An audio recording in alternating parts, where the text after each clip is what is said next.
Vasanthakumar Raman blog YouTube ചാനലിലേക്ക് ഏവർക്കും സ്വാഗതം. ഞാനിന്ന് പറയാൻ പോകുന്നത് എള്ളിൻ്റെ മാഹാത്മ്യത്തെക്കുറിച്ചാണ്. എള്ള് ഒരു പരിശുദ്ധ വസ്തുവാണ്. ഇതിൻ്റെ ഉൽപ്പത്തി ഭഗവത് ശരീരത്തിൽ നിന്നായതിനാൽ അത്യന്തം പവിത്രമാണ്. അതുപോലെ തന്നെ പോഷക വസ്തുവാണ്. ശരീരത്തിൽ രക്തമുണ്ടാക്കുന്നതിന് എള്ള് കഴിക്കുന്നത് വളരെ ഉത്തമമാണ്. രുചിയുള്ള വസ്തുവായതിനാൽ എള്ള് ഭക്ഷ്യവർഗത്തിൽ ഉൾപ്പെടുത്തിയിരിക്കുന്നു.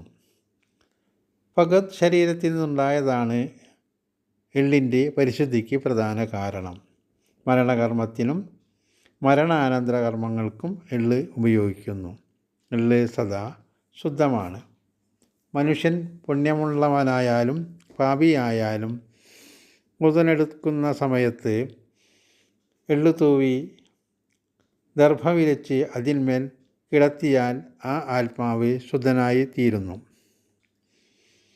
എന്നാണ് ഹൈന്ദവ വിശ്വാസം.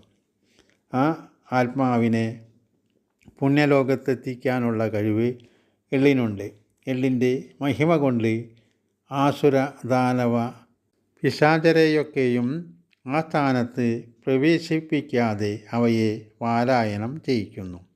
പിന്നെ ചാണകം കൂടി തെളിച്ച തറയായാൽ അതിവിശേഷമായി. എള്ള് ദാനം ചെയ്യുക എന്നത് മഹാദാനമായാണ് കരുതുന്നത്. എള്ള് ദാനം വിപ്രനെ നൽകാവൂ.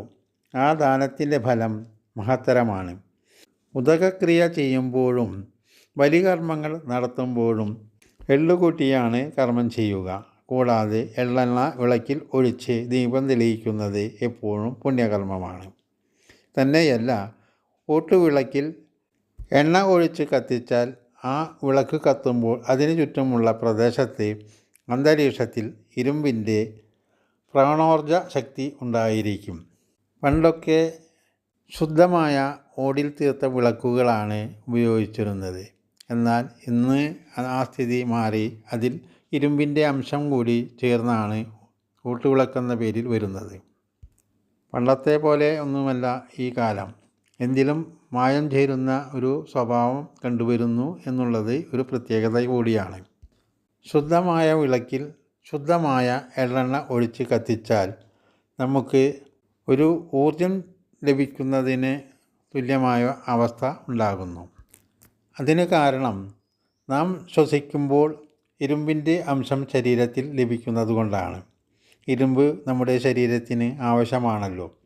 ഇരുമ്പിൻ്റെ കുറവ് നികത്താൻ എള്ളെണ്ണ ആഹാരപദാർത്ഥത്തിൽ ചേർത്തും ശരീരത്തിൽ പുരട്ടിയും പഴമക്കാർ ഫലപ്രദമായി ഉപയോഗിച്ചിരുന്നു. ഇന്നും അപൂർവം ആളുകൾ അതുപോലെ ഒക്കെ ചെയ്യുന്നുണ്ട്. കൂടാതെ ദേവകാര്യങ്ങൾക്കും ഇത് ഉപയോഗിക്കുന്നു. പ്രധാനമായും ശനിദോഷ നിവാരണത്തിന് എള്ള് കിഴികെട്ടി എണ്ണയൊഴിച്ച് ശാസ്താവിൻ്റെ മുമ്പിൽ സമർപ്പിച്ചാൽ ശനിദോഷത്തിന് ശമനമുണ്ടാകും.